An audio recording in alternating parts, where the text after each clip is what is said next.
சந்திப்பு என்பது ரொம்ப முக்கியம். சந்திப்பு என்பது ரொம்ப முக்கியம் இல்லையா? ஒவ்வொரு சந்திப்பிலும் ஒரு மாற்றம் நடைபெறும். அது மனிதர்களுடைய சந்திப்பிலும் சரி, கடவுளுடைய சந்திப்பிலும் சரி. ஆண்டவர் இயேசு யாரையெல்லாம் சந்தித்தாரோ அவர்களுக்குள்ள எல்லாம் மாற்றம் ஏற்பட்டிருக்கிறது. அவருடைய வாழ்க்கையே திருப்பி போட்ட ஒரு வாழ்க்கை தான். அவர் சந்தித்த எல்லா மனிதர்களுமே ஒரு புதிய வாழ்க்கைக்குள்ளாக, மாற்றம் பெற்ற வாழ்க்கைக்குள்ளாக கடந்து வந்திருக்கிறார்கள் என்பதில் சந்தேகம் இல்லை. அதனால அந்த இயேசுவை இன்று நாமும் சந்திப்போம். அந்த இயேசுவை இன்று நாமும் சந்திப்போம். நம்மை சந்திப்பதற்காக தான் அவர் விண்ணகத்திலிருந்து எவ்வளவு தூரம் பயணம் செய்து இங்க வந்திருக்காரு. நீங்க எல்லாம் எங்க இருந்து வந்திருக்கீங்க? ரொம்ப பக்கம் தான், இந்த பூமியில தானே. ஆனா அவர் எவ்வளவு தூரம் பயணம் செய்து நம்மை சந்திப்பதற்காக இந்த இடத்துல வந்திருக்காரு. அதனால அவரை நாம் வரவேற்போம். வீட்டுக்கு வந்தவங்களை வரவேற்கணும் இல்லையா? நம்முடைய ஆண்டவர் நம்மை சந்திக்க வந்திருக்கிறார். அவரை நாம் வரவேற்று அவரை மகிழ்ச்சிப்படுத்தும் விதமாக நாம் இந்த பாடலை பாடி ஆண்டவரை மகிழ்ச்சிப்படுத்துவோம்.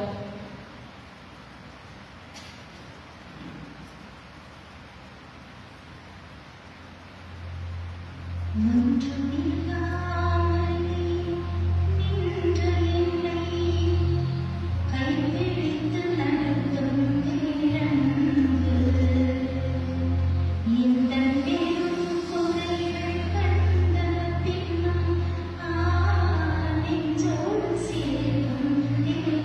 you.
ஒவ்வொருடைய வாழ்வையும் ஆண்டவர் முன்பாக நாம் அர்ப்பணம் செய்வோம். எவ்வளவு நன்மை செய்த நம்ம ஆண்டவருக்கு நாம் எப்படி நாம் நன்றி சொல்ல முடியும்? இந்த அழிந்து போகும் உலகத்தில் இருந்து நம்ம எல்லாம் மீட்டெடுப்பதற்காக அவர் நமக்காக செய்த அந்த மீட்பு செயலுக்காக நாம் நன்றி சொல்லுவோம். ஆண்டவர் மத்தியிலே இருக்கிறார். அவர் நம்மோட பேசுவதை நாம் கவனத்தோடு கேட்போம். ஹல்லேலூயா.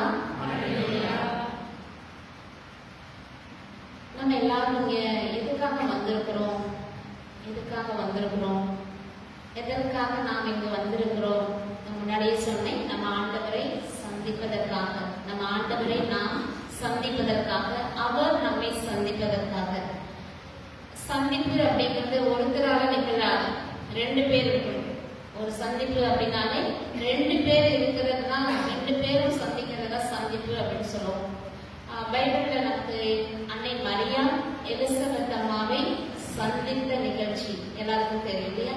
அந்த நிகழ்ச்சியில என்ன நடந்துச்சு?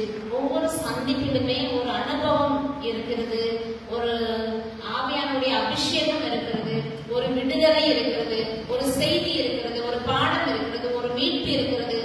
அதாவது சந்திப்பு ஒருபோதுமே வீணாக போவதில்லை. எந்த ஒரு சந்திப்புமே வீணானது இல்லை. இப்ப இன்றைக்கு நான் வந்த உடனே ஒரு 4-5 பேரை நான் சந்தித்தேன். அந்த சந்திப்புல அவர்களுக்கு ஒரு சந்தோஷம், எனக்கும் சந்தோஷம். அவர்களுக்கும் ஒரு விடுதலை, நான் ஆண்டவரை பற்றி சொல்லும் போது எனக்கும் ஒரு மகிழ்ச்சி. ஒவ்வொரு சந்திப்பிலும் ஏதோ ஒன்று நிகழ்கிறது. இன்றைய சந்திப்புல இன்று ஆண்டவர் நம்மை சந்திக்கிறார். என்ன சொல்ல போறாரு, நமக்கு என்ன சொல்ல வந்திருக்காரு அப்படின்னா, நம்முடைய மாஸ்டர், நம்முடைய மாஸ்டர் குரு, நம்முடைய மாஸ்டர், மாஸ்டருடைய மாஸ்டர் பிளான் என்ன, நம்முடைய மாஸ்டருடைய மாஸ்டர் பிளான் என்ன அப்படின்னு சொல்றதுதான் இன்னைக்கு வந்திருக்காரு. நம்முடைய மாஸ்டருடைய மாஸ்டர் பிளான் என்ன, நம்மை குறித்து கடவுளுடைய திட்டம் என்ன, என்னை குறித்து கடவுளுடைய திட்டம் என்ன என்பதை நமக்கு இன்றைக்கு சொல்லித்தர அவர் வந்திருக்கிறார். Praise the Lord. அதனால நம்முடைய மாஸ்டர் பேசினா சரியா இருக்கும்ல, நம்முடைய மாஸ்டர் பேசினா ரொம்ப தெளிவா இருக்கும், சரியா இருக்கும். இப்ப இந்த மாஸ்டருடைய மாஸ்டர் பிளான் என்ன அப்படின்னா, இந்த மாஸ்டரை அனுப்பின ஒருத்தர் இருக்காரு. இந்த மாஸ்டரை நமக்கு அனுப்பின ஒருத்தர் இருக்காரு. அவர் தான் நம்முடைய தந்தையாகிய கடவுள், தந்தையாகிய இறைவன். அந்த கடவுள், தந்தையாகிய இறைவன் தன்னுடைய மகனை வார்த்தையானவரை நமக்காக இந்த உலகத்துக்கு அனுப்பினார். அதுல எந்தவித சந்தேகமும் இல்லை. அதற்கு அவர் ரொம்ப நாளுக்கு முன்னாடியே ஒரு திட்டம் போட்டார். ரொம்ப காலத்துக்கு முன்பாகவே, ஊழி காலமாக இருந்த இறை திட்டம் அது. கலாத்தியர் 4:4 சொல்லப்படுது, காலம் நிறைவேறிய போது திருச்சபைக்காக அனுப்பப்படுகிறோம். நம்முடைய தந்தையாம் கடவுள் ஆண்டவர் இயேசுவை இந்த உலகத்துக்கு அனுப்பினதின் நோக்கம் என்ன? அவர் எதுக்காக இந்த உலகத்துக்கு அவரை அனுப்பினார்? அதன் நோக்கம் என்ன? அந்த நோக்கம் நிறைவேறிச்சா? அவர் வந்த பணி நிறைவடைந்ததா? செய்து முடிச்சுதான் போனாரா, இல்ல பாக்கி வச்சுட்டு போனாரா? அப்படின்னா நம்முடைய மாஸ்டருடைய, அந்த ஆண்டவர் இயேசுடைய, நம்முடைய குருவனுடைய திட்டம், அதாவது தந்தை கடவுள் இவர்களை வைத்திருக்கிற திட்டம் என்ன அப்படின்னா, ஒரே ஒரு திட்டம் தான், மீட்பு திட்டம். மீட்பு திட்டம், சால்வேஷன் பிளான். அந்த மீட்பு திட்டத்தை நிறைவேற்ற தந்தையாம் கடவுள் இயேசுவை இந்த உலகத்துக்கு அனுப்பினார். நாம எல்லோரையுமே இந்த உலகத்துக்கு ஒரு நோக்கத்தோட கடவுள் அனுப்பியிருக்காரு. இங்க இருக்கிற ஒருத்தர் கூட வீணானவங்க அல்ல, உபயோகமற்றவர்கள் அல்ல, ஏதோ தெரியாம வந்துட்டாங்க அப்படின்னு உலகத்துக்கு வந்துட்டாங்க அப்படின்னு சொல்ல முடியாது. ஒவ்வொருவரை குறித்தும் கடவுளுக்கு ஒரு திட்டம் உண்டு. ஹல்லேலூயா, ஹல்லேலூயா. அந்த திட்டம் என்ன? அந்த திட்டம் என்ன? எரேமியா 29:11 நமக்கு தெளிவா சொல்லப்பட்டிருக்கு. அது உங்களுக்கு வளமான திட்டம். என்ன திட்டம்? வளமான திட்டம். அது உங்கள் வாழ்க்கைக்கு நாசத்தை கொண்டு வருகிற திட்டம் அல்ல.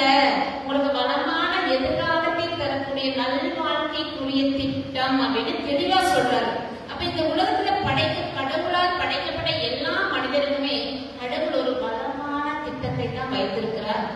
அது நம்ம நிறைய நேரங்கள்ல ஏன் என்னுடைய வாழ்க்கை எப்படி இருக்கு, கடவுள் எதுக்குதான் இந்த உலகத்துல என்ன படைச்சாரோ, என்ன படைக்காமையே இருந்திருக்காங்க, இவ்வளவு கஷ்டப்படுறேன், இவ்வளவு துன்பப்படுறேன்.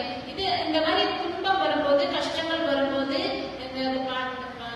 பாடல் வரிகள்ல வந்துச்சு இல்லையா, எத்தனை துன்பம் நான் அனுபவிச்சாலும், எவ்வளவு கஷ்டம் நான் அனுபவிச்சாலும், அப்பெல்லாம் என்னோட நீங்க பயணம் செய்தீங்களா ஆண்டவரே, உங்களுக்கு நான் எப்படி நன்றி சொல்லுவேன் அப்படின்னு இல்லையா. அப்போ ஆண்டவரே, இந்த கடவுள் அந்த உலகத்துல நாம் படைக்கப்பட்ட எல்லா மனிதர்களுமே துன்பம் அப்படிங்கிறது உண்டு. ஆனாலும் துன்பம் வரும்போதெல்லாம் நம்முடைய கேள்வி என்ன அப்படின்னா, எதுக்காக கடவுள் இந்த உலகத்துக்கு என்ன அனுப்பினாரு, நான் இருக்கிறதுனால என்ன பிரயோஜனம், நான் இந்த உலகத்துல தேவையா, நான் என் குடும்பத்துக்கு சுமையா இருக்கிறேன், இந்த உலகத்துக்கு சுமையா இருக்கிறேன் அப்படின்னு நெகட்டிவா நினைக்கிறவங்க எல்லாம் இருக்காங்க. ஆனா ஆண்டவர் சொல்றாரு, உனக்கு ஒரு நான் வளமான திட்டத்தை வைத்திருக்கிறேன், சிறந்த திட்டத்தை வைத்திருக்கிறேன். ஏன்னா சிறந்ததை கொடுக்கிற கடவுள் நம்முடைய கடவுள். பெஸ்டானதை தருவார். உங்களுக்கு இது மோசமானதெல்லாம் கொடுக்க மாட்டாங்க. இந்த உலகத்துல பிறக்கிற எல்லா அப்பாவும் பிள்ளைகளுக்கு நல்லதுதான் கொடுக்க ஆசைப்படுவாங்க. அப்ப நம்முடைய தந்தையார் கடவுளும் நமக்கு சிறந்த திட்டத்தை வைத்திருக்கிறார். அப்போ நம்ம எல்லாருடைய தாய் கரு உருவான போது, நாம அம்மாவுடைய வயிற்றுல கரு உருவான அந்த நிமிடம் முதல் இந்த நிமிடம் வரைக்கும் நம்மை பாதுகாத்து பராமரித்து வருகிறவர் நமக்காக சிறந்த திட்டத்தை வைத்திருக்கிற கடவுள். ஹல்லேலூயா. அப்போ அப்படிப்பட்ட கடவுள் நிச்சயமா நம்மை கைவிட மாட்டார் என்பது உண்மை. இந்த இயேசு ஆண்டவர் இந்த உலகத்துக்கு வந்த மீட்பு திட்டம், அந்த மீட்பு திட்டத்தை அவர் எப்படி நிறைவேற்றினார்? ஏன்னா அக்கா என்னை இன்ட்ரோடியூஸ் பண்ண போது இயேசுடைய 5 காயங்கள் அப்படின்னு சொல்லிதான் சொல்றாங்க. அதனால என்னுடைய செய்தி காயங்களை மையப்படுத்தியதாக இருக்கும். நான் அதை விட்டு வேற அப்படின்னு என்னால சொல்ல முடியல. ஏன்னா ஆண்டவர் இயேசு இந்த பாஸ்கா காலத்தில் நாம் இருக்கிறோம். தந்தையார் கடவுள் இயேசு இந்த உலகத்திற்கு அனுப்பினதின் நோக்கம் அந்த மீட்பு திட்டத்தை நிறைவேற்றுவதற்காக. அப்ப மீட்பு திட்டம் எப்படி நிறைவேற்றினார், அவர் எப்படி இந்த திட்டத்தை நிறைவேற்றினார் என்பது ரொம்ப முக்கியமானது. அந்த திட்டம் ஆண்டவர் இயேசு இந்த உலகத்துக்கு வருவதற்கு ஒரு திட்டம் போட்டாரு. அந்த திட்டத்துக்கு ஒத்துழைத்தவங்க அன்னை மரியா.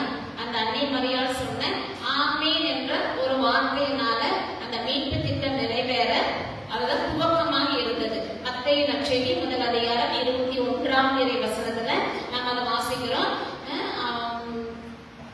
அவர் ஒரு மகனை பெற்றெடுப்பார், அவருக்கு இயேசு என்னும் பெயரிடுவேர். அப்ப இயேசு என்ற பெயருக்கு அர்த்தமே மீட்பர், விடுவிப்பவர், மீட்பர் அப்படின்னு அர்த்தம். அப்ப இயேசுடைய அந்த திட்டத்துல, தந்தையுடைய திட்டத்துல இயேசுடைய பெயரிலேயே அவர் எதுக்காக இந்த உலகத்திற்கு வந்தார் என்பதற்கு அவர் பணியின் நோக்கம் அதிலேயே இருக்கு. அவருடைய பணிக்கான திட்டம் அந்த பேரிலேயே இருக்கு. அப்ப பெயருக்கேற்ற வாழ்க்கை தான் அவர் வாழ்ந்தார். அவர் என்ன நோக்கத்திற்காக வந்தாரோ அந்த நோக்கத்தை நிறைவு செய்ய அவர் தன்னுடைய வாழ்க்கையை அர்ப்பணித்தாரு.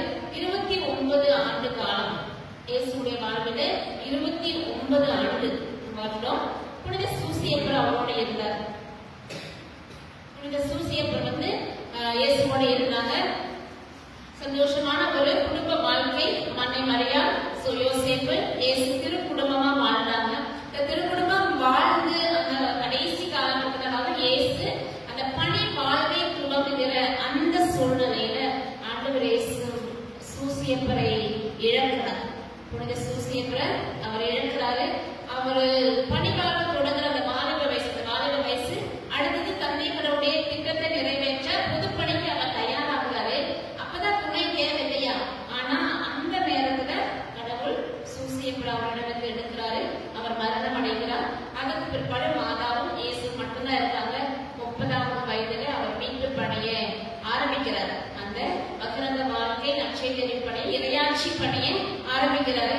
இறையாட்சி பணி ஆரம்பித்த பிற்பாடு ஆண்டவருடைய இயேசுடைய வாழ்வில நிறைய தந்தையுடைய திருவுளம் நிறைவேறியது. விண்ணக ஆட்சி, விண்ணக அரசு, இறை ஆட்சி பற்றிய நற்செய்திய அவர் எங்கும் பறைசாற்றி வந்தார். சென்றவிடங்களெல்லாம் நன்மையே செய்து வந்தார். இதெல்லாம் நம்ம வாசிக்கிறோம். நிறைய புதுமைகள் செய்தாரு, இறந்தவர்கள் உயிர்ப்பித்தாரு. இதெல்லாம் செய்த ஆண்டவர் அந்த மீட்பு பணி கடைசி ஒரு காலம், கடைசி திட்டம், கடைசி கடைசியா அவருடைய மீட்பு அவருடைய உலகத்துக்கு வந்தனுடைய கடைசி காலம் நெருங்கி வந்துச்சு. அவருடைய வேலையை செய்து முடிக்க வேண்டிய காலம். அதுதான் 33வது வருடம். 33வது வருடம் என்ன நடந்துச்சு?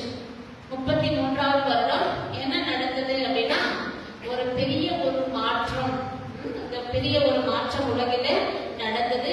இந்த உலகு சாத்தானுக்கு அடிமையா இருந்துச்சு. அதாவது தந்தை கடவுள் நம்ம எல்லோருக்கும் ஒரே தந்தை. அந்த கடவுளுக்கு நம்ம எல்லாம் பிள்ளைகள், அப்பா பிள்ளை, அப்பா மகள், அந்த உறவு நமக்கு இருந்துச்சு.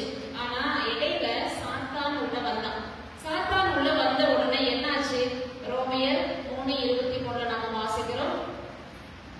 எல்லோரும் பாவம் செய்து கடவுள் கொடுத்த மேன்மையை இழந்து போனோம். எல்லோரும் பாவம் செய்து கடவுள் கொடுத்த மேன்மையை இழந்து போனோம். என்ன அந்த மேன்மை? கடவுள் கொடுத்த மேன்மை என்ன அப்படின்னா, அப்பா பிள்ளை என்ற உறவு, அப்பா மக்கள் என்ற அந்த உறவு, அந்த மேன்மையை, அந்த புனிதத்தை, அந்த உரிமையை நாம இழந்து போனோம். ஏன்? பாவம் செய்து, கீழ்ப்படியாமையினால் பாவம் செய்து. அது எல்லா மனிதரும் பாவம் செய்து சொல்றாங்க. ஒருத்தர் கூட பாவம் செய்யாதவங்க இல்ல. அப்போ எல்லா மனிதர்களும் பாவம் செய்து கடவுள் கொடுத்த இந்த மேன்மையை இழந்து போனோம்.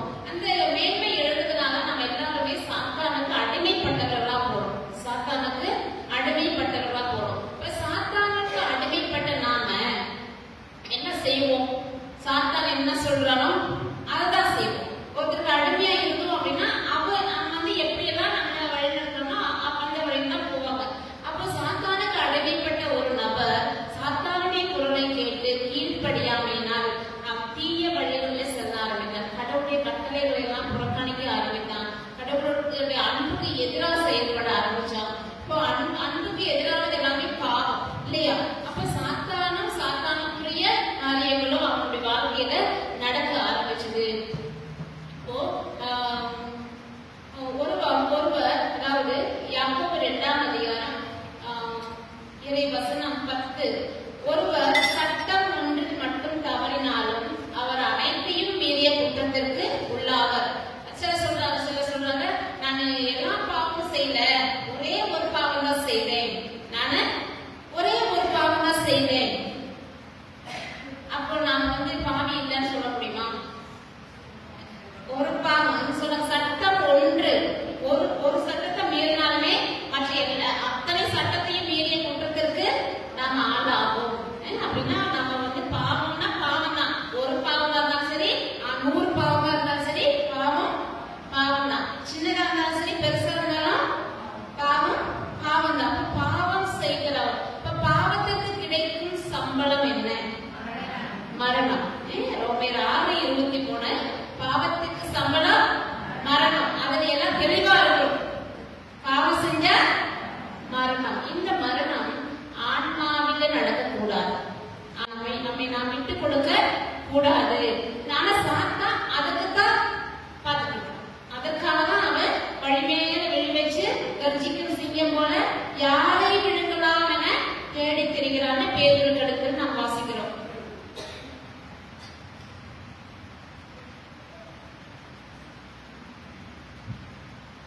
இப்போ நல்ல சமாரியன் உண்மை வாசிக்கிறீங்களா?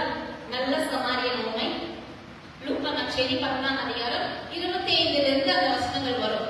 அதுல நல்ல சமாரியன் உண்மையில இயேசு எதற்காக இங்க வந்தாரு அப்படிங்கறத தெளிவா சொல்லப்படும். இயேசு சுவாமி எதுக்காக, அந்த பிளான் என்ன, அதை எப்படி நிறைவேற்றினார் அப்படிங்கிற நல்ல சமாரியன் உண்மையில ஆண்டவர் நமக்கு தெளிவா சொல்றாரு.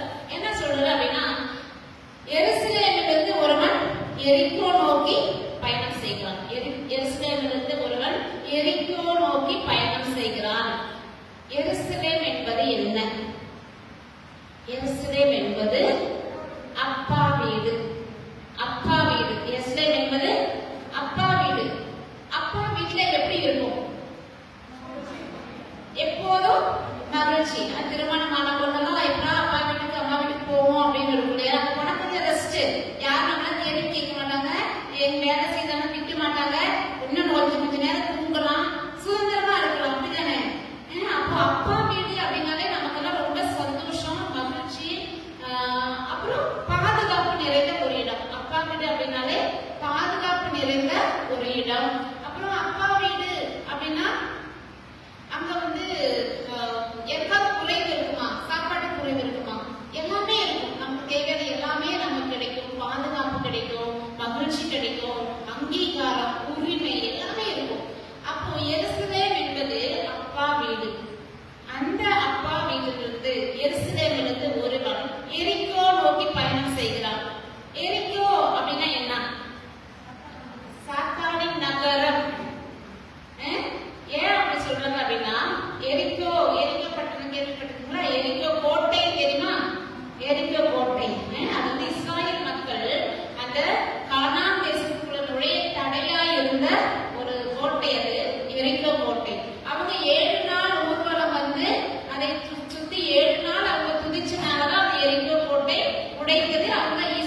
எரிக்கோ கோட்டை தடையா இருந்துச்சு.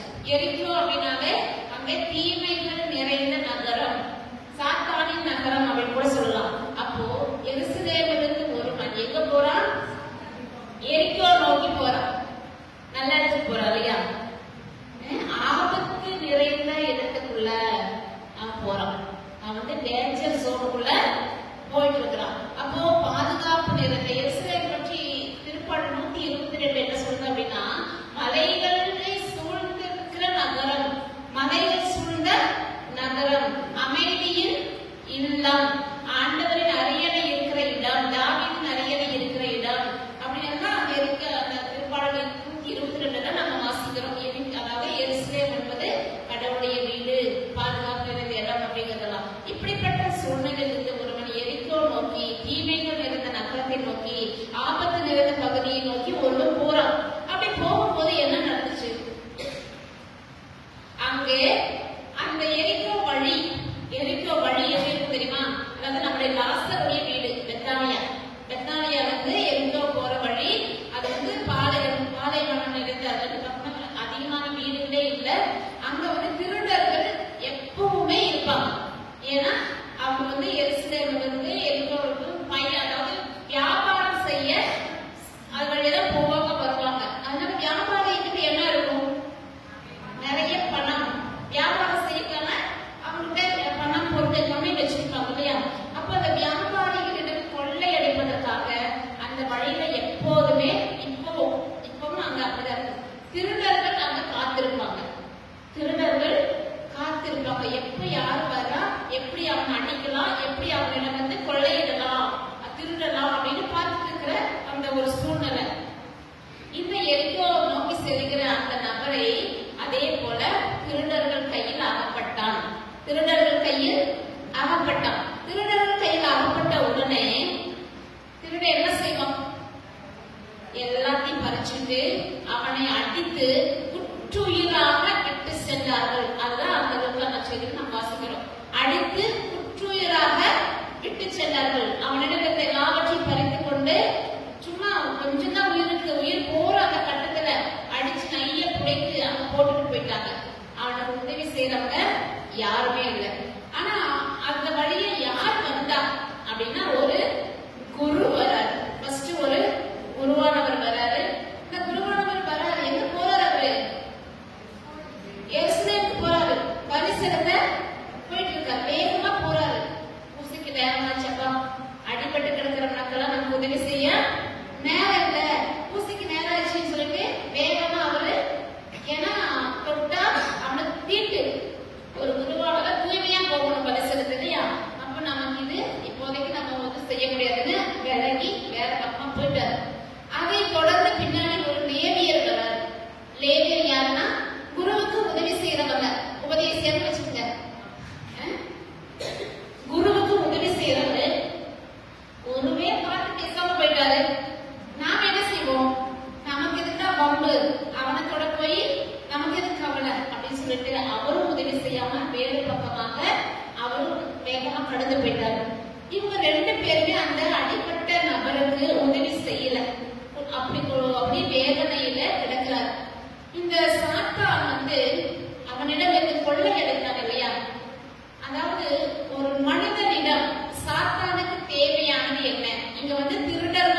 இளைப்பாறற்று கிடந்த அந்த நபரை, யார் கண்டுகொள்ளாத அந்த நபரை ஒருத்தர் வந்து பார்க்கிறார். அவர் ஒரு சமாரியர்.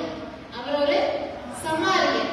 சமாரியர் அப்படின்னாலே யூதர்களுக்கும் அவங்களுக்கும் ஆகாது. அவங்களுக்கு நேரம் பார்த்தாலே சண்டைதான். யூதர்களுக்கும் சமாரியர்களுக்கும் என்னைக்குமே ஒத்து வராது. அப்படிப்பட்ட சூழ்நிலையில ஒரு சமாரியர் அந்த இடத்துக்கு வராரு. அந்த சமாரியர் ஒரு கழுதையில பயணம் செய்து வராரு. இந்த சமாரியர் அந்த பக்கத்துக்கு வந்த உடனே என்ன செய்யறாரு அப்படின்னா, முதலில் அவரை போய் தூக்குறாரு. முதலில் அவரை போய் தூக்கி அவருடைய காயங்களை கழுவுகிறார். Praise the Lord. அந்த சமாரியர் என்ன கையில கொண்டு வந்தார் அப்படின்னா, அவருடைய கையில எண்ணெயும் திராட்சை ரசமும் இருந்தது. எண்ணெயும் திராட்சை ரசமும் இருந்தது. அப்ப இந்த எண்ணெய் எதற்கு அடையாளம், இந்த திராட்சை ரசம் எதற்கு அடையாளம் அப்படின்னா, இயேசுவுடைய ரத்தம். Praise the Lord. அந்த சமாரியர் யாரு அப்படின்னா, நம்முடைய ஆண்டவர் இயேசு. நல்ல சமாரியர் இயேசு என்னை தேடி வந்தாரே. ஏற்பட்டீங்களா அந்த பாட்டு? நல்ல சமாரியர், நல்ல சமாரியர் இயேசு நம்மளை தேடி வந்தாரு. அப்ப வந்தவர் என்ன செய்தார் அப்படின்னா, அவருடைய கைகளில கொண்டு வந்த அந்த திராட்சை ரசத்தை அந்த அடிப்பட்டவனுடைய காயங்களிலே ஊற்றி அதை கழுவுகிறார். அப்போ ஒரு காயத்தை கழுவும் போது, அதாவது அது ஆன்டிபயோட்டிக் சொல்லலாம் இல்லையா, அந்த மருந்து ஊற்றி ஆன்டி பாக்டீரியா வந்து அதுல இருக்கிற தீமைகள், அதுல இருக்கிற கிருமிகள் எல்லாவற்றையும் அழித்துடும், அதை சுத்தம் பண்ணிடும். அதனால அதனுடைய வேலை. திராட்சை ரசம் வந்து அதற்கான அந்த வேலையை செய்யும். அந்த திராட்சை ரசத்தை அந்த புண்களிலே காயங்களிலே ஊற்றி அதையெல்லாம் கழுவுகிறார் முதல்ல. அப்போ அந்த ரசம் எதற்கு அடையாளம்? இயேசுடைய ரத்தத்திற்கு அடையாளம். அப்ப இயேசுடைய ரத்தம் நம்ம ஆன்மாவிலே பட்ட கரைகளை எல்லாம், தீமைகளை எல்லாம், பாவங்களை எல்லாம் கழுவுகிறார். Praise the Lord.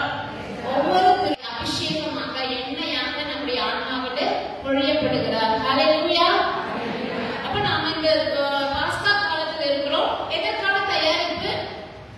தூய ஆவியை பெற்றுக் கொள்வதற்கான தயாரிப்பு இல்லையா? தூய ஆவியை பெற்றுக் கொள்வதற்கான தயாரிப்பு. மாதம் 19ஆம் தேதி தூய ஆவியோட பெருவிழாவை நாம சிறப்பிக்க போறோம். தூய ஆவியுடைய அபிஷேகம் வரும் பொழுதுதான் நம்முடைய ஆன்மாவில் இருக்கிற காயங்களும், நம்முடைய ஆன்மாவில் இருக்கிற கரைகளும், தீமைகளும், பாவங்களும் எல்லாம் மறைந்து போகும். நிறைவானவர் வரும் பொழுது குறைகள் எல்லாம் மறைந்து போகும். ஹல்லேலூயா.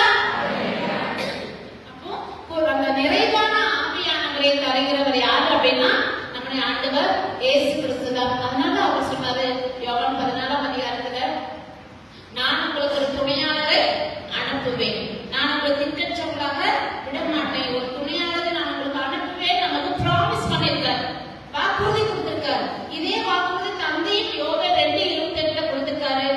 நான் மாந்தர் யாவர் மேலும் என் ஆவியை பொழிவேன். ரோமேயர் 3:23 என்ன சொன்னேன்?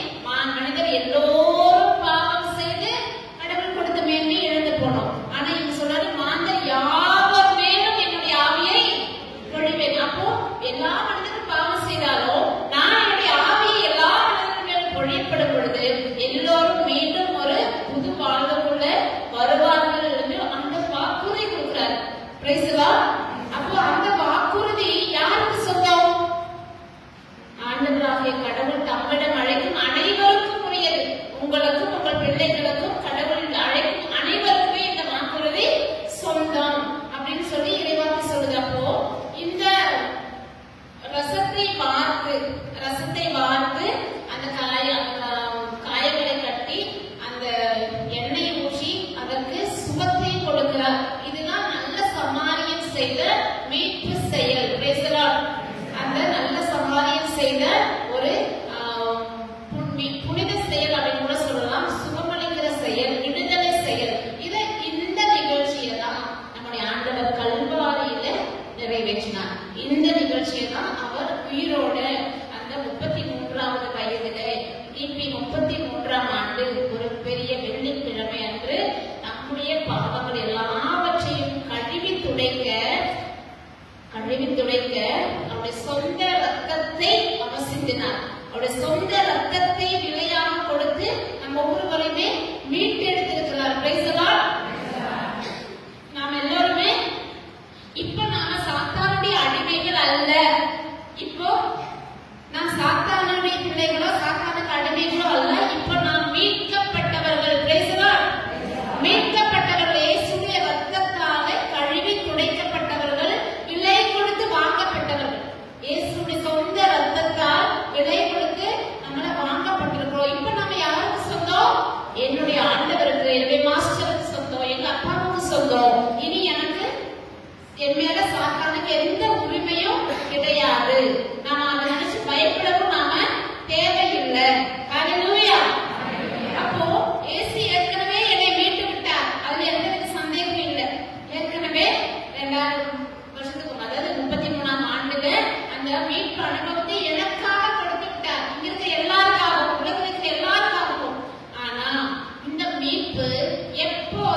மீட்பு செய்வதில் நான் நம்பிக்கை வைக்கணும்.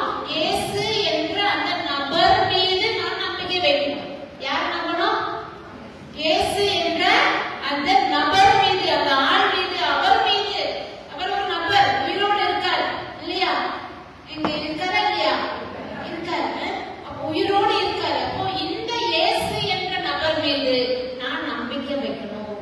அப்போ அவர் ஒரு நபரை நம்புவது என்பது அவர் சொன்னதை நம்பணும், அவருடைய வார்த்தையை நம்பணும். அதானே ஒருவரை நம்புவது என்பது அவருடைய வார்த்தைகளை நம்புவது.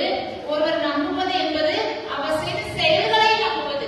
அப்போ இயேசுசாமி என்ன செய்தாரு? ரத்தம் சிந்தி சிலுவையிலே நமக்காக உயிரை கொடுத்தார். இதை நான் நம்பணும். அவர் எனக்காக தான் செய்தாரு, எனக்காக தான் செய்தாரு. என்னுடைய பாவங்களுக்காக, என்னுடைய அக்கிரமங்களுக்காக, என்னுடைய மீறுதலுக்காக அவர் காயப்பட்டார், நொறுக்கப்பட்டார். அவர் தன் உயிரை கொடுத்தார், குற்றமிக்க பலியாக கொடுத்தாரு, மாசு மறுவற்ற செம்மறியாக எனக்காக அவர் பலியானாரு அப்படின்னு சொல்லி நான் நம்பணும். அந்த இயேசு என்ற நபர் மீது நான் நம்பிக்கை வைக்கும் போது அந்த ஒருவேளை அப்படின்னு சொல்றாரு, என் மீது நம்பிக்கை வைக்கிறேன் அப்படின்னா என்னுடைய வார்த்தையை பொருட்டாவது நம்புங்க, அப்படியும் நம்முடைய செயல்களை பார்த்தாவது நம்புங்க அப்படின்னு சொல்றாரு. அப்போ ஆண்டவர் நம்ம ஒருவரை நம்புவது என்பது அவருடைய வார்த்தைகளை நம்புவது. அவர் என்ன சொல்றாரோ அதை அப்படியே நம்பணும். அதான் ஒரு நம்பர் இயேசு நம்புவது என்பது இயேசு என்ன சொன்னாரோ அதை அப்படியே நம்புவது. அவர் என்ன சொன்னாரு? நிறைய சொல்லியிருக்காரு இல்லையா? அவர் என்ன சொன்னாரு? நிறைய சொல்லியிருக்காரு. ஆனா திருத்துதர் பணி 16ஆம் அதிகாரம் 31வது வசனத்துல உடனே பவுல் சொல்லுவாரு. திருத்துதர் பணி 16:31, ஆண்டவராகிய இயேசுவின் மேல் நம்பிக்கை கொள், நீயும் வீட்டாரும் மீட்படைவீர்கள். இப்ப என் குடும்பம் மீட்படையணும், நான் மீட்படையணும் அப்படின்னா என்ன செய்யணும்? ஆண்டவராகிய இயேசுவின் மேல் நம்பிக்கை வைக்கணும். வேற எதுவுமே நம்பிக்கை வைக்கணும். நான் நம்புறேன் ஆண்டவரே, முழுசா நம்புறேன், நான் நீங்க தான் எனக்கு எல்லாம் அப்படின்னு நம்புறேன். இனி எனக்கு என் வாழ்க்கை எதுவுமே இல்லை, நான் எதுவும் செய்வதற்கும் இல்லை, எல்லாவற்றையும் நான் உங்களை கொடுக்குறேன், நான் சரண்டர் ஆகிறேன் சொன்ன நம்பிக்கை முழுவதுமாக இயேசு என்ற நபர் மீது வைக்கும் பொழுது நானும் என் வீட்டாரும் மீட்படைகிறோம். ஹல்லேலூயா. அப்போ நம்பிக்கை. அப்போ இயேசு என்ன மீட்டுட்டாரு, அவர் ரத்தம் சிந்தினாரு, அவர் உயிரை கொடுத்தாரு, 3ஆம் நாள் உயிர் தெழுந்தார். உயிர் தெழுந்தவர் தான் இப்ப நம்ம மத்தியில இருக்காரு. இப்ப இந்த உயிர் தெழுந்த ஆண்டவர் இவரை நான் நம்பும் பொழுது நான் நம்புறேன், ஆண்டவரே நீங்க தான் இதெல்லாம் செய்தீங்க, நீங்க எனக்கு என்னுடைய எல்லா பாவ சாபங்கள் கட்டுகள் எல்லாம் சொல்லி என்னை விடுவித்தீங்க, என் நோய்களை எல்லாம் போக்குனீங்க, நான் நம்புறேன் இயேசுவே. ஆனா நான் நம்புவதால எனக்கு என்ன கிடைக்கும்? நான் நம்புறதுனால என்ன கிடைக்கும்? எனக்கு என்ன லாபம், என்ன கிடைக்கும் அப்படின்னா தூய ஆவியை உங்களுக்கு கொடையாக கொடுப்பார். ஹல்லேலூயா. நான் இயேசுவை நம்பும் பொழுது அவர் எனக்கு ஒரு கிஃப்ட் கொடுக்கிறார். நான் அவரை நம்பும் பொழுது அவர் எனக்கு ஒரு கொடையாக அவருடைய ஆவியை கொடையாக கொடுக்கிறார். பேசலாம். நமக்கு எல்லோருக்கும் மீட்பின் முத்திரையாக மீட்படைந்தீங்க அப்படிங்கிறது சீர்வைக்கிறார். இனி உங்களை யாரும் எதுவும் செய்ய முடியாது, நீங்க ஆவியானவருக்கு சொந்தம், நீங்க ஆண்டவருக்கு சொந்தம் அப்படின்னு தூய ஆவி என்று முத்திரை உங்கள் மேல பதிக்கப்படுகிறது. அப்ப தூய ஆவியானவரை கொடையாக நாம் பெற்றுக் கொள்கிறோம். தூய ஆவியை நாம் கொடையாக பெற்றுக் கொள்வது, தூய ஆவியானவருடைய வரங்கள், கொடைகள், கனிகள், இதை நல்லா நாம் பெற்றுக் கொள்ளணும். Praise the Lord. அப்போ நம்ம இந்த நாட்கள்ல பாஸ்கா காலத்துல நாம கேட்க வேண்டியது என்ன அப்படின்னா இந்த கொடைகள், இந்த தூய ஆவியானவர் என்ற கொடையை, அவர் கொடுக்கிற வரங்கள், கொடைகள், கனிகளை எல்லாம் நாம் கேட்டு பெற்றுக்கொள்ள வேண்டும். எதையெல்லாமோ நம்ம கேட்கிறோம். இப்ப இந்த இரவு நீங்க தெரிவிக்கிறீங்க இல்லையா, இன்னைக்கு இரவு ஜெபம் கொடுக்கு. இந்த இரவு ஜெபத்துல நீங்க என்னது கேட்க போறீங்க? தூய ஆவிய கேளுங்க, தூய ஆவிய கேளுங்க. தூய ஆவியனுடைய வரங்கள், கொடைகள், கனிகளை நீங்க கேளுங்க. அவர் உங்களுக்குள்ள வருகிற பொழுது நீங்க கேட்காமையே எல்லாவற்றையும் தருவார். உங்களோட தேவைகள் என்ன அப்படிங்கறத உங்களுக்கு அவர் கேட்காமையே நிறைவேற்றுவார். நம்முடைய சொல்லலாம் பெருமூச்சுகளோடு பரிந்து பேசுகிற ஆவியானவர் தான் அவரு. அப்போ நீங்க ஜெபிக்க வேண்டாம், அவரே உங்களுக்குள்ள இருந்து ஜெபிப்பார். இப்ப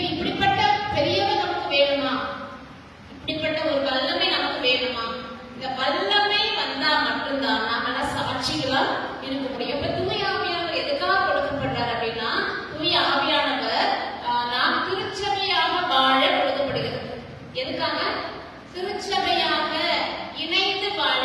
இயேசுவினுடைய கனவு, இயேசுவினுடைய ஜெபம். அதுதான் யோவான் 17ஆம் அதிகாரத்தில் இயேசுவின் ஜெபம். தந்தையே, நாம் ஒன்றாய் இருப்பது போல இவர்களும் ஒன்றாய் இருப்பார்களாக. அப்போ இயேசுடைய கனவு, அவருடைய ஜெபம் எல்லாமே எல்லோரும் ஒன்றாய் இருக்கணும், திருச்சபையா இருக்கணும், இணைந்து இருக்கணும். அவர்கள் வீட்டுக் கொண்டவர்களை அவர்கள் ஆவியானவர், தூய ஆவியானவர் எனக்குள்ள வரும் பொழுது நான் என்னால சும்மா இருக்க முடியாது, என்னால சும்மா இருக்க முடியாது. அப்ப தூய ஆவியம் எனக்குள்ள வரும்போதுதான் நான் இயேசுவை எப்படி பெற்றுக்கொண்டேன், நான் இயேசுவை எப்படி என் வாழ்வில் அனுபவித்தேன் என்பதை பற்றி அந்த அம்பியத்துல, அந்த திருச்சபையில, அந்த கம்யூனிட்டியில நான் ஷேர் பண்ண முடியும், நான் பகிர்ந்து கொள்ள முடியும். தூய ஆவி எனக்குள்ள வரல அப்படின்னா நான் அனுபவிச்ச இயேசு மற்றவர்கள் சொல்ல முடியாது. Praise the Lord. Hallelujah. Hallelujah. இந்த தூய ஆவியானவர் என்னுடைய வாழ்க்கையில நிறைய செய்திருக்காரு, நிறைய செய்திருக்காரு, இன்னைக்கும் செய்துட்டு இருக்காரு. தூய ஆவியானவர் நமக்கு கோழை உள்ளத்தை தர மாட்டார். நமக்கு ஒரு உறுதியான, திடமான, தைரியமான ஒரு உள்ளத்தை நமக்கு தருவார். கோழை உள்ளம், பயந்தாங்குழி, அப்படி ஒரு பய உணர்வெல்லாம் நமக்கு தர மாட்டார். வல்லமை தருவார். Praise the Lord. புது பலனை தருவாரு. எந்த இடத்துலயும் நம்ம தைரியமா பேசக்கூடிய ஆற்றலை தருவாரு. அது அந்த ஆவியானவர் நம்ம ஒவ்வொருவருக்குமே நம்மை சாட்சிகளாக மாற்றுகிறார். எதற்கு சாட்சிகள்? நம்மை சாட்சிகளா மாற்றுறாரு. எதற்கு சாட்சிகள்? ஆண்டவர் இயேசு உயிர்த்து விட்டார் என சொல்வதற்கான அந்த வல்லமை. இயேசுவின் உயிர்ப்புக்கு சாட்சிகள். Praise the Lord. இயேசுடைய உயிர்ப்புக்கு சாட்சிகளா நம்மை மாற்றுகிறார். அந்த உயிர்ப்பின் அனுபவத்தை நாம் வாழ்கிற திருச்சபையில நாம பகிர்ந்து கொள்ளும் பொழுதுதான் நமக்கு நிலை வாழ்வு சொந்தம், நமக்கு பரலோகம் சொந்தமாகும். அப்ப நான் சாட்சியா இல்ல அப்படின்னா எனக்கு பரலோகம் இல்ல, எனக்கு பரலோகம் இல்ல. சாட்சியா இருக்கணும், இயேசுக்கு சாட்சியா இருக்கணும். அந்த பரலோகத்துக்கு மக்களை கூட்டி சேர்க்கிற பணியில நான் திருச்சபையோடு இணைந்து பணி செய்யணும். அதுக்கு எனக்கு தூயாவி கொடுக்கப்படுது. அப்ப தூயாவி எப்ப கிடைக்கும் அப்படின்னா நான் இயேசு என்னை மீட்டு விட்டார் என்ற நம்பிக்கை கொள்ளும் பொழுதுதான் எனக்கு கிடைக்கும் போது. அதுதான் கடவுள், தந்தை கடவுள் எனக்கு கடவுள் கொடுத்த திட்டம். இயேசு கொண்டு வந்த மீட்பு திட்டத்துல எனக்கும் பங்கு இருக்கு. நானும் அந்த மீட்பு திட்டத்துக்கு சான்று பகர கடவுள் என்னை அழைத்திருக்கிறார். அப்ப நம்ம எல்லாருக்குமே ஒரு திட்டம் என்ன அப்படின்னா நம்ம எல்லாரும் புனிதர்களாகவும் தூயவர்களாகவும் நிலை வாழ்வுக்கு நம்ம சொந்தக்காரர்களாகணும். இதுதான் கடவுளுடைய திட்டம். Praise the Lord. இந்த மே மாசம், இந்த மாசம் 1ஆம் தேதி எனக்கு ஒரு அனுபவம் நடந்துச்சு. அவங்களோட நான் பையன் ஃபர்ஸ்ட் ஷேர் பண்றேன். நான் உங்களுக்கு 1ஆம் தேதி மே மாசம் சூசியப்புழை திருவிழா. எனக்கு அதிகமா சூசியப்புழை திருவிழாவில் தான் எனக்கு இந்த மாதிரி அனுபவங்கள் அதிகமா எனக்கு கடவுள் அனுமதிக்கிறாரு. சூசியப்புழை திருவிழான்னு காலை திருக்குறளை முடிச்சு நான் வீட்டுக்கு வந்தேன். வீட்டுக்கு வந்த பிற்பாடு அதுக்கு 2 நாள் முன்னாடி, அதாவது ஏப்ரல் மாதம் 28ஆம் தேதி, அதுக்கு அந்த முதல் நாள் எனக்கு கொஞ்சம் மன உளைச்சல், கொஞ்சம் சில காரணங்களால கொஞ்சம் போராட்டமா இருந்துச்சு. எனக்கு ஒரு என்ன பண்ணது, இந்த சூழ்நிலையில நான் எப்படி இதை மேற்கொள்றது, இதை எப்படி நான் தாண்டி வர்றது அப்படின்னு ஒரு குழப்பமான ஒரு சூழ்நிலையில இருந்தேன். ஆண்டவர் எனக்கு ஒரு பெரிய ஒரு வேலையை கொடுத்திருந்தாரு. பெரிய ஒரு வேலை, புதுசா ஒரு வேலை. அந்த வேலை செய்யறதுக்கு நான் யாரை பிடிக்கணும், எங்க போகணும், எனக்கு எந்த ஞானமும் இல்லை, அறிவும் இல்லை, என்கிட்ட போய் இந்த வேலையை ஒப்படைச்சிருக்காரு அப்படின்னு சொல்லி எனக்கு ஒரு குழப்பமான ஒரு சூழ்நிலையில தவிச்சிட்டு இருந்தேன். நான் என்ன ஆண்டவரை செய்ய போறேன், உங்ககிட்ட இதை கொடுத்துருக்கீங்களே, நான் என்ன செய்ய போறேன், இதேதான் அந்த யோசனையா இருந்துச்சு. அப்போ அந்த 28ஆம் தேதி விடிய கால ஜெபத்துல ஆண்டவர் இயேசு என்ன சந்தித்தார். இந்த ஆண்டவர் அடிக்கடி அவர் சந்திப்பாரு. அன்றைக்கு வழக்கத்துக்கு மாறா அவர் என் பக்கத்துல உட்கார்ந்தார். இந்த ஃபர்ஸ்ட் டைம் இது நடந்துச்சு என் வாழ்க்கையில. நிறைய முறை அவர் காட்சி கொடுப்பாரு, பேசுவாரு, மறைச்சிருவாரு. இந்த முறை அவர் பக்கத்துல உட்கார்ந்து என்னோட தோளுல கைய போட்டு பேசினார். எனக்கு என்ன செய்யறதுன்னே தெரியல, என்ன பதில் பேசணும்னு தெரியல, அதை எப்படி ஒரு கனவா ரொம்ப ஆச்சரியமான ஒரு செயல். என் தோளுல கைய போட்டு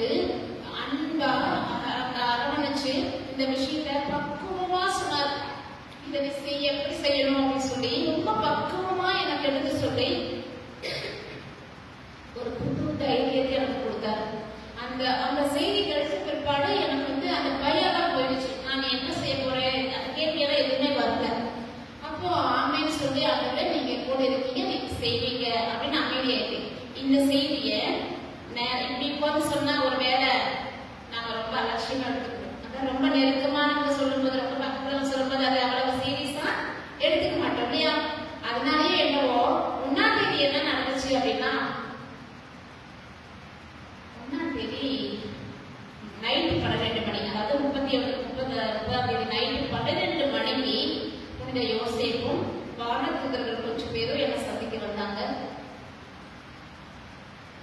அவங்க வந்த உடனே எனக்கு என்ன ஒரு பெரிய சந்தோஷம் அப்படின்னா, நான் எதிர்பார்த்திருந்தேன். ஏன்னா ஏற்கனவே எனக்கு இந்த செய்தி கொடுக்கப்பட்டிருந்தது, 1ஆம் தேதி விண்ணகத்துக்கு நான் அங்க அழைத்து செல்வோம் அப்படிங்கிற செய்தி. அதுக்காகவே நான் வந்து எப்போ புனித, அதாவது தவக்கால குழந்தைக்கு முன்னாடி நான் ரூம்குள்ள போனது இன்னைக்குதான் வெளியே வந்திருக்கேன். ஈஸ்டருக்கு அப்புறம் ஒரு மாசம் என்ன வெளியே போக வேண்டாம்னு சொல்லியிருந்தாங்க. அதுக்கப்புறம் நான் இன்னைக்குதான் திரும்ப ஆண்டவருக்கு பேசுறதுக்காக நான் வெளியே வந்திருக்கிறேன். அப்படின்னா இந்த 1ஆம் தேதி என்ன நடந்துச்சு அப்படின்னா, அந்த வானதூதர்களும் சூசியப்படும் என்ன சந்திக்க வந்தாங்க. வந்த உடனே என்ன ரொம்ப அலங்காரம் பண்ணனாங்க. என்ன அப்படியே என்ன கூட்டிட்டு போனாங்க. அவங்க கொண்டு போய் எங்க நிறுத்தினாங்க அப்படின்னா, விண்ணக அரியணைக்கு முன்பாக, அந்த அரியணைக்கு முன்னாடி என்ன கொண்டு போய் நிறுத்தினாங்க. நான் அங்க போய் நிற்கும் போது அந்த அரியணையில வந்து எதுவுமே என்னால பார்க்க முடியல. ஏன்னா பயங்கரமான வெளிச்சம். அந்த வெளிச்சம் வந்து எனக்கு அங்க யாரையுமே அடையாளம் தெரியும், யாரையும் பார்க்க முடியாத அளவுக்கு கண்ணு பறிக்கிற ஒரு வெளிச்சம். அந்த வெளிச்சத்திலிருந்து எனக்கு ஒரு குரல் மட்டும் கேட்டுச்சு, எனக்கு பிரியமானவளே என் அருகே வா.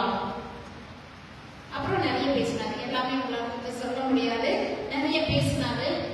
அப்புறம் சொன்னாங்க, ஒரு சிலதை சொல்றேன். அதுல வந்து ஆண்டவர் என்ன சொல்றாரு அப்படின்னா, நீ சிறு வயது முதலே என்னை என்ன ஆவல் கொண்டுனா என்பதை நான் அறிவேன்.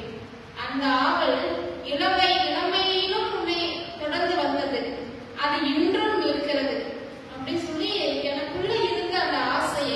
அப்ப அவர் சொன்னாரு, அந்த ஆவல் என்ன அப்படின்னா, கடவுளை பார்க்கணும் அப்படிங்கிற ஆவல். நான் முன்னாடி ஒரு ஷேர் பண்ணியிருப்பேன். நான் ஆண்டவரை பார்க்கணும்னு அடிக்கடி கேட்பேன். அப்பதான் ஆண்டவர் கவிதை வெளிப்படுத்தினாருங்கிறதெல்லாம் நான் முன்னாடி உங்களுக்கு சொல்லியிருக்கேன். அந்த ஆவலை அவர் சொன்னாரு, நீ உன்னுடைய ஆவலை நான் அறிவேன், அது எவ்வளவு தூய்மையானது, எவ்வளவு உன்னதமானது, அதை நீ இந்த நாளில பெற்றுக்கொள்வாய் அப்படின்னு சொல்லிட்டு அந்த ஒளியை மொத்தமா விளக்குனாரு. அந்த ஒளியை மொத்தமா விளக்கி நான் பிதா கடவுளை முழுவதுமா பேசலாம். பிதா கடவுளை யாருமே பார்க்க முடியாதுதான் சொல்லுவாங்க இல்லையா? என் வாழ்க்கையில் ஆண்டவர் எனக்கு கொடுத்த மிகப்பெரிய ஒரு கொடை, மிகப்பெரிய ஒரு சந்தோஷம், ஒரு வாய்ப்பு, ஒரு அழைப்பு அப்படின்னு நான் சொல்லுவேன். தந்தை கடவுளை முகமுகமா பார்க்கக்கூடிய ஒரு வாய்ப்பு எனக்கு கிடைச்சது. எப்படி இருந்தாருன்னு தெரியுமா? பிதா கடவுள் எப்படி இருந்தாருன்னா, இயேசுவோட ஜெராக்ஸ். அப்பதான் நினைச்சேன், இயேசுவோட ஜெராக்ஸ் அவர் இல்ல, அவரோட ஜெராக்ஸ்னா அப்படி அச்சசலா வயசான அப்பாவெல்லாம் இல்ல. 33 வயசு ஏசி எப்படி இருந்தாரோ அப்படியே இருந்தார். 33 வயசு ஏசி எப்படி இருந்தாரோ அப்படியே இருந்தார் பிதா கடவுள். ஆனா அந்த வெளிச்சம் மட்டும் என்னால அதை முழுசா என்னால பார்க்க முடியல. அந்த உருவம், அந்த முகம் எல்லாத்தையும் நான் பார்த்தேன். அப்படியே இயேசுல முழுசா வச்சிருந்தாரு. அப்படியே திருப்பினாரு. அந்த பார்வையிலிருந்து என்னை அப்படியே திருப்பி இந்த பக்கம் என் தந்தைக்கருடைய வலது பக்கத்துல இயேசு ஆண்டவர் அமர்ந்திருந்தார். அப்போ அங்க வந்து திரும்ப ஒரு குரல், இப்பொழுது வார்த்தை ஆண்டவருக்கு நீ செவி கொடு. அவர் பேச ஆரம்பிச்சாரு. இயேசு ஆண்டவர் பேச ஆரம்பிச்சாரு. இயேசு ஆண்டவர் பேச அப்பதான் பார்த்து அவருடைய கைகள் எல்லாம் காயம் இருக்கு. அப்பதான் தெரிஞ்சு உங்களுக்கு அவங்களுக்கு வித்தியாசம் என்ன அப்படின்னு சொல்லி, இவர் நமக்காக பாடுபட்டவர். அப்போ இயேசு சாமி வந்து எனக்கு திரும்பவும் இந்த விஷயங்கள் எல்லாம், முதல் நாள் சொன்ன விஷயங்கள் எல்லாம் திரும்பவும் நினைப்படுத்தாரு, திரும்பவும் சொல்றாரு. அப்போ அந்த இடத்துல அவர் என்ன சொன்னார் அப்படின்னா, எனக்கு முதல் நாள் கொடுத்த செய்திய திரும்பவும் சொல்லி, இதை நான் வந்து கட்டளையாக சொல்கிறேன் அப்படின்னு சொல்லிட்டாரு. செய்தி ஆகணும். கட்டளை, அதாவது சும்மா சொன்னா கேட்க மாட்டோம் அப்படின்னு என்னவோ, இது கட்டளையாக அப்படின்னு சொல்லி ஒரு உறுதியான ஒரு அந்த அரியணையிலிருந்து சொன்னார். அதுல இருந்து இனி என்னால தப்பிக்க இவங்க என்ன அப்படின்னு சொல்லி அப்போ அந்த பெரிய ஒரு பணிக்கு நான் என்ன செய்ய போறேன் என்பது அப்போ திரும்ப அதுக்கான காரணங்கள் எல்லாம் எனக்கு சொல்லி விளக்கம் கொடுத்து என்ன அந்த 5 மணி நேரம் நான் இருந்தேன். அதாவது விடிய காலம் 5 மணிக்கு தான் திரும்ப என்னை கொண்டு விட்டாங்க. திருப்பதிக்கு அதுக்கப்புறம் தான் போனேன். அப்ப 5 மணி நேரம் நான் விண்ணகத்துல இருந்தேன். அந்த விண்ணகத்துல அதுக்கப்புறம் கூடிய சூசியப்பர் என்ன எல்லா இடத்துக்கும் கொண்டு போய் காமிச்சார். பரலோகத்தை முழுவதுமாக முழுசுன்னு சொல்ல முடியாது எனக்கு, ஒருவேளை நான் பார்த்தது அவ்வளவுதான். அதுல இந்த நவவிலாச சமரசுகள் சொல்லுவாங்க இல்லையா, அவங்க ஒவ்வொருத்தரும் செய்யற வேலைகள், அவங்க செப்பம், அவங்களுடைய ஆராதனை, பாடல், இதெல்லாம் பற்றி தனித்தனியா காமிச்சார். அவங்களோட சேர்ந்து எனக்கு நிக்க வச்சாரு, பாட வச்சாரு. இது மாதிரி சூசியப்பர் அந்த நாள் முழுவதும் என்னை பொறுப்பெடுத்து இந்த பரலோக அனுபவத்தை எனக்கு கொடுத்தாரு.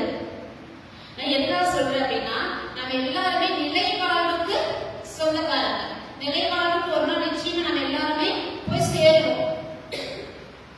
அப்ப நிலைவாழ்வு எப்படி இருக்கும் அப்படின்னா, அதனால சொல்றாங்க விண்ணகம் என்பது நமக்கு இந்த உலகத்துல எதையோட ஒப்பிட முடியாது, கற்பனையும் பண்ண முடியாது. இது இப்படிதான் இது மாதிரி இருக்கும் அப்படின்னு சொல்லவே முடியாத அளவு மிக பெரியது, மிக உன்னதமானது, தூய்மையானது. அப்ப ஆண்டவர் அப்போ சொன்னாரு, இதை காண்பதற்கு தூய விழிகளும் தூய இதயமும் தேவை, தூய விழிகளும் தூய இதயமும் தேவை அப்படின்னு சொன்னாரு.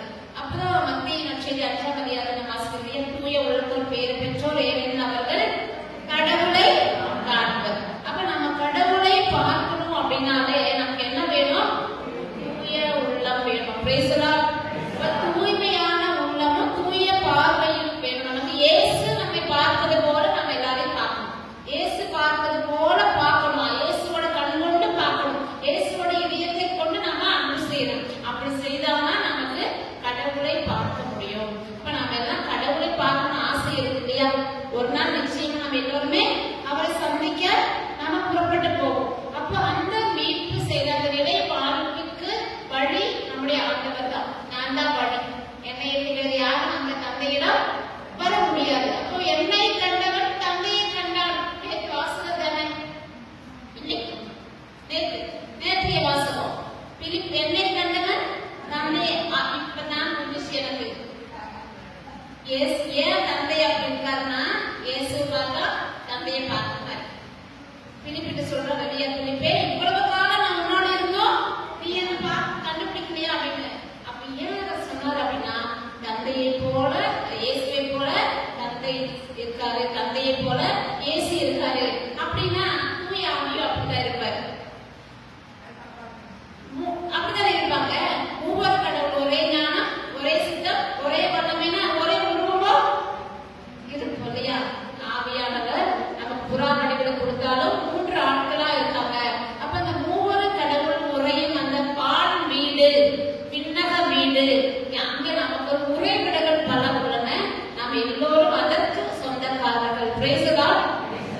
அதற்கு சொந்தக்காரர்கள். அந்த பால் வீட்டுக்கு நாம் எல்லோரும் போவதற்காக, செல்வதற்காக, நம்மை அழைத்து செல்ல, நம்மை சந்திப்பதற்காக நம்முடைய ஆண்டவர் என்று வந்திருக்கிறார். Praise the Lord. அப்போ மாஸ்டருடைய மாஸ்டர் பிளான் என்ன அப்படின்னா, நாம எல்லோரையும் சீடராக்குவது, சீடராக்கி எல்லா மக்களுக்கும் நற்செய்தி அறிவிப்பதற்காக. Praise the Lord. இப்போ 2033வது வருஷம் வரப்போகுது. இப்போ இன்னும் எத்தனை வருஷம் இருக்கு? இன்னும் 9 வருஷம் இருக்கு இல்லையா? 2033வது வருஷம் நமக்கு இயேசு ஆண்டவர் மீட்பை கொடுத்து 2000 வருஷத்தை நம்ம கொண்டாடி போறோம். 2000 வருஷம் ஜூபிலி கொண்டாட போறோம். அதுக்கு நம்ம இப்ப நாம தயார் செய்யணும். நான் இது எல்லா டாக்டரையும் நான் சொல்லிட்டு தான் இருக்கிறேன். நம்ம இப்ப மக்களை அந்த மீட்பின் ஜூபிலிக்கு நாம் தயார் செய்யணும். அந்த மீட்பு திட்டத்தை எல்லா மக்களும் அறிந்து கொள்ளணும். எல்லோரும் மீட்புக்குள்ள வர வேண்டும் என்பதற்காக தான் இந்த திட்டம். அப்போ தந்தை கடவுள் கொண்டு வந்த, இயேசு வழியாக கொண்டு வந்த அந்த மீட்பு திட்டத்தை நம்முடைய மாஸ்டருடைய மாஸ்டர் பிளான நிறைவேற்றத்துக்கு நாம் எல்லாரும் தேவை.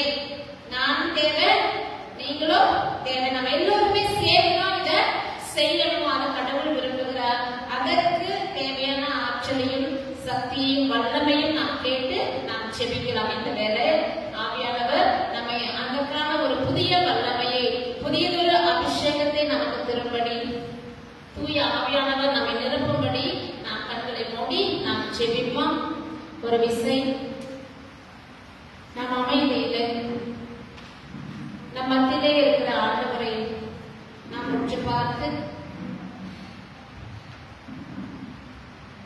ஆண்டவர் சொன்னார், யாரேனும் தாகமாய் இருந்தால் என்னிடம் வரட்டும், நான் குடிக்கும் தண்ணீரை இலவசமாய் பருகட்டும் என்று ஆண்டவர் இந்த நாளிலே நம்மை பார்த்து சொல்லுகிறார். நாம் ஒவ்வொருவரும் சாட்சிகளாக இருக்க வேண்டும் என்றால் நமக்கு அந்த வல்லமை தேவை. அது புதிய வல்லமை நமக்கு தேவை.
நன்றி இயேசு சுவாமி. நன்றி ஆண்டவர். எங்களுக்குள்ளாக ஒரு மகிழ்ச்சியை கொடுத்திருக்கிறீர்கள். நன்றி ஆண்டவர். மகிழ்ச்சியின் ஆவியை எங்களுக்கு கொடுத்திருக்கிறீர்கள். விடுதலையின் ஆவியை கொடுத்திருக்கிறீர்கள். புதுப்பிக்கும் ஆவியை கொடுத்திருக்கிறீர்கள். புதியவனை செய்யும் ஆவியை கொடுத்திருக்கிறீர்கள். நன்றி ஆவியானவரே. இயேசுவே எங்கள் அரசரே, இரக்கம் நிறைந்தவரே, இந்த நாளிலே எங்கள் ஒவ்வொருவரையும் பெயர் சொல்லி இடத்துக்கு அழைத்திருக்கிறீர் ஆண்டவரே. வெவ்வேறு இடங்களிலிருந்து வந்திருந்தாலும் ஒரு குடும்பமாக உடைய திருமணம் வந்திருக்கிறோம் ஆண்டவரே. எங்களை ஆசீர்வதித்துக் கொண்டிருக்கிறீர்கள். கூடி நன்றி செலுத்துகிறோம் ஆண்டவரே. இந்த இரவு முழுவதும் நீங்க எங்களோடு தங்குவீராக ஆண்டவரே. இரவிலே எங்களோடு தங்கும் ஆண்டவரே. எங்களோடு தங்கின ஆண்டவரே. இதோ இந்த இரவிலே எங்களோடு தங்கும் ஆண்டவரே. இந்த இரவு நேரம் முழுவதும் எங்கள் செபிக்கிற செபங்களை ஆண்டவரே நீ செவி கொடுப்பீராக ஆண்டவரே. நன்றி சுவாமி. நன்றி ஆண்டவரே. இங்க இருக்கிற இந்த பரீட்சை பகுதிகளை தந்தையர்களே ஆசீர்வதிங்க. இந்த குரோனி சபையை ஆசீர்வதிங்க. இங்க இருக்கிற முதியோரை ஆசீர்வதிங்க. இந்த முதியோர் இல்லத்தில் நுழைகிற ஒவ்வொருவரையும் ஆசீர்வதிங்க. இந்த ஆலயத்தை ஆசீர்வதிங்க. இதற்குள்ளாக இருக்கிற பணியாளர்களை ஆசீர்வதிங்க. நற்செய்தி கேட்டுக் கொண்டிருக்கிற ஒவ்வொருவரையும் ஆசீர்வதிங்க. அன்னை மரியாளின் பிள்ளைகளை ஆசீர்வதிங்க. குழந்தைகளை ஆசீர்வதிங்க. வாலிப பிள்ளைகளை ஆசீர்வதிங்க. தம்பதியர்களை ஆசீர்வதிங்க. நல்ல சமாரியராக எங்களை சந்திக்க வந்தவர், எங்கள் காயங்களை கட்டினவர், எங்களுக்கு உடைய ஆவியை கொடுத்து எங்களை புதுப்பித்தவர், நாங்கள் உமக்கு நன்றி செலுத்துகிறோம். நன்றி ஆண்டவர். இந்த நேரத்தில் நாம் புதியதொரு ஆசீர்வாதத்தை நாம் பெற்றுக்கொள்வோம். உயிர்த்த இயேசுவுக்கு சாட்சிகளாகிற அபிஷேகம், 2033க்கான அர்ப்பணத்திற்கான அபிஷேகம், இயேசுவின் நற்செய்தியை உலகமெங்கும் பறை சாற்றுவதற்கான அபிஷேகம், அதை அவர் தர விரும்புகிறார். நாம் பெற்றுக்கொள்வோம்.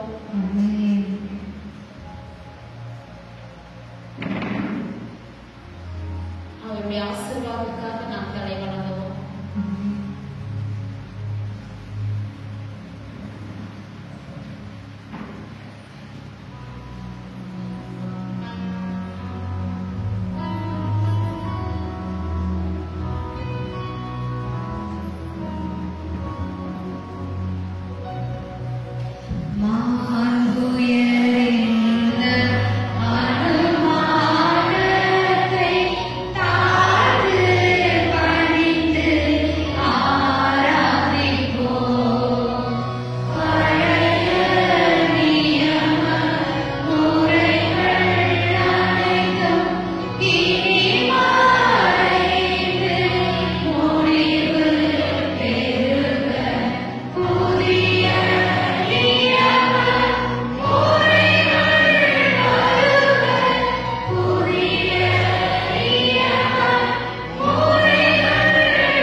விட மாட்டீங்களா அப்படின்னு சொல்லி நம்ம வந்து முன்னாடி